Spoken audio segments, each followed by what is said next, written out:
Saudara, seorang narapidana kasus asusila di rumah tahanan cabang ID Raya Kabupaten Aceh Timur mencoba melarikan diri dari atap salah satu ruangan. Namun pelarian tersebut berhasil digagalkan oleh petugas. Berikut informasi selengkapnya.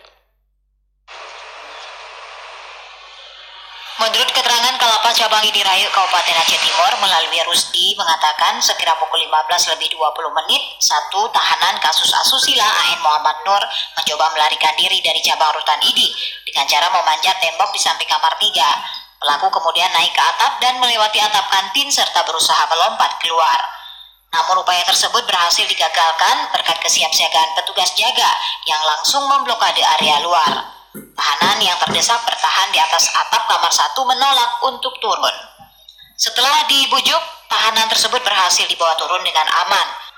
Usaha pelarian yang berlangsung saat tamu besuk rutan masih padat membuat suasana menjadi gaduh dan sesaat sempat menimbulkan kemacetan di Jalan Medan Banda Aceh.